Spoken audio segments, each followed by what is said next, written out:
Ministro, do que o senhor já conseguiu ouvir na transição, qual é a prioridade desta pasta para o governo Bolsonaro? Uma das coisas interessantes que a gente tem notado, e isso é importantíssimo para a gente, é o interesse do presidente com relação à ciência e tecnologia. Nós precisamos resgatar o prestígio da ciência e tecnologia, resgatar essa importância vista do ponto de vista do público, né? Eu penso muito em retorno de investimento. Se você coloca recursos na ciência e tecnologia, a gente precisa ter um retorno de investimento. E aquilo que eu falei ali é com relação logicamente, a produção de conhecimento, é um dos nossos produtos, vamos chamar assim.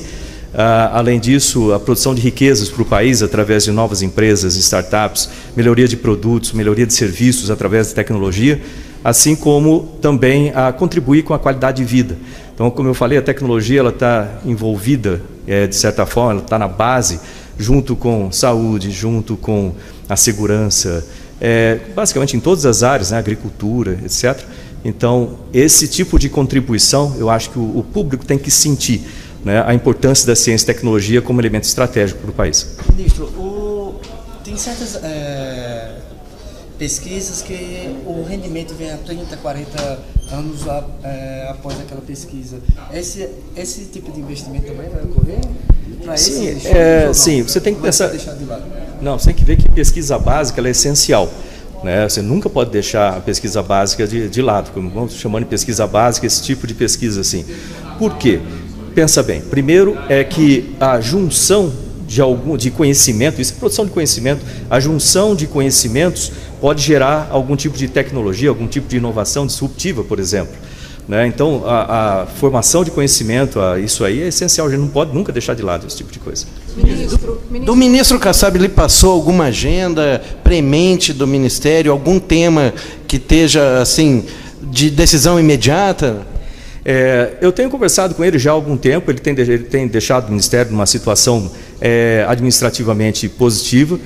Lógico, a gente tem também uma equipe de transição trabalhando em torno desses temas todos. Não existe nada que seja absolutamente urgente, né, vamos dizer assim, premente, mas lógico que trocar a roda, trocar o pneu do carro em movimento, né? Então você tem que fazer as coisas de uma forma dinâmica, uma forma eficiente, né, e que tenha não tenha uma disruptura, vamos dizer assim, no meio do caminho aí, que as coisas aconteçam de maneira suave. Nessa transição é possível, de que maneira há conversas com relação a recursos, ministro? Eu pergunto isso porque esta pasta recentemente passou por contingenciamentos difíceis. Como é que está essa questão orçamentária? Essa é uma das questões que a gente tem que trabalhar logo de cara. A gente tem trabalhado já com a equipe econômica que está entrando, né, a respeito das necessidades que nós temos de recursos e o descontingenciamento, por exemplo, do Fundo Nacional, né, de Desenvolvimento de Ciência e Tecnologia.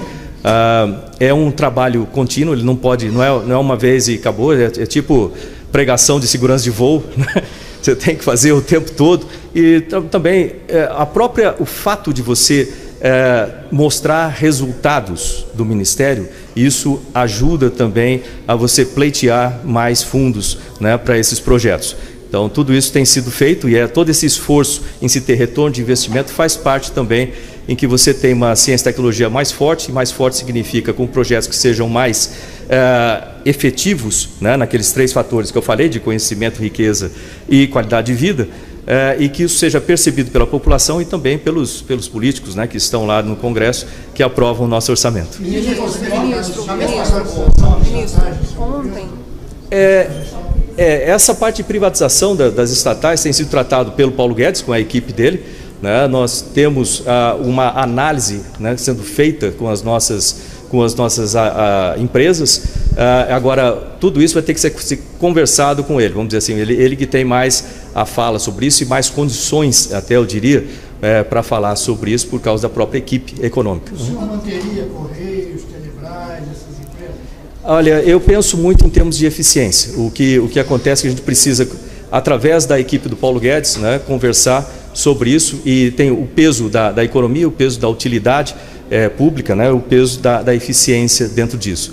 Então, tem que ser muito pragmático nesse sentido, porque, afinal de contas, a gente está tratando com dinheiro público. Ministro, ontem o ministro Onyx disse que cada pasta vai levar os projetos prioritários neste fim de semana ao presidente? 1 ou 2 projetos? Quais vão ser os do senhor? Nós apresentamos já naquela reunião, né, a respeito do que inclusive já está na mídia, com relação a se integrar esforços que têm sido feitos no Brasil de dessalinização de águas no Nordeste, de poços, né, e distribuir essa água de forma a promover a agricultura familiar. Existem já muitos esforços sendo feitos, né, e a ideia é analisar o que tem sido feito, o que funciona, o que não funciona, para que a gente possa integrar tudo isso de uma forma eficiente, né, fazer alguns testes agora já em dezembro, testes simples com equipamentos, deverão ser equipamentos israelenses e equipamentos nacionais, para a gente ver como é que a gente faz isso da forma mais eficiente. Esse é um deles, né, um dos projetos. Para trazer esses equipamentos de fora, se no Nordeste já existem várias, digamos, iniciativas com relação, no Ceará tem água doce, com relação à dessalinização da água. Isso é sempre importante você fazer uma comparação técnica de tudo isso, né? Lembra que eu trabalho com tecnologia e é importante que você tenha as especificações, as comparações para ver o que é mais eficiente. Né? O que a gente procura é exatamente isso, mais eficiente em termos de resultados, né, de qualidade de vida, resultados do equipamento, né, e também em termos de qualidade de custo de tudo isso. O nome do senhor ministro é visto com uma certa resistência por áreas do meio acadêmico, pesquisadores. Como é que o senhor acha que o senhor vai conseguir convencer os pesquisadores e a academia que o senhor vai ser um bom ministro que vai atender aos interesses da pesquisa nacional nas áreas acadêmicas? Como fazer isso? Eu já tenho trabalhado com eles bastante, né, e basicamente eles vão participar comigo, né, disso aí. A ciência e tecnologia não é feita de disputas internas, é feita de todo mundo alinhado numa direção só, né? E a gente tem uma demonstração muito clara junto. Eu já tive uma reunião com mais de 50 membros ali, foi uma coisa muito interessante e ver a disponibilidade. São pessoas de bem, vamos dizer assim, que estão trabalhando pelo Brasil, né? A gente precisa alinhar todos os nossos esforços para que juntos a gente consiga ter o melhor resultado aqui para o Ministério. Mas qual o senhor acha que é o temor deles? O que o senhor acha que eles... Olha, para mim eles não falaram nenhum desse tipo de temor. Então, todos eles têm trabalhado comigo intensamente, eu converso com eles diariamente, para falar a verdade, e é uma coisa muito boa de você ter essa interação. Isso aí é mais, vamos dizer assim, intriga da oposição. Ontem foi anunciado um pente fino no atual governo, né, que a equipe de transição está fazendo e vai elaborar. No Ministério de Ciência e Tecnologia, já foi identificado alguma coisa que tem que ser melhorada? Como toda organização grande, sempre existem melhorias, e é importante que essa melhoria seja contínua. Tanto que nós estamos implementando dentro do Ministério um setor específico de otimização de processos. Se você vê um pesquisador, por exemplo, ele passa 36% do tempo dele trabalhando com a burocracia em vez da pesquisa. Então é necessário você melhorar esses sistemas, que as coisas precisam ser mais simples, funcionem de uma forma mais eficiente. E esse dado vem, inclusive, da comunidade científica. Já tem meta para corte de cargos no Ministério? Ainda não. Nossa ideia é fazer de uma forma eficiente. Para fazer uma forma eficiente é importante você não pensar em cortar uma mão e depois ter que repor a mão, né?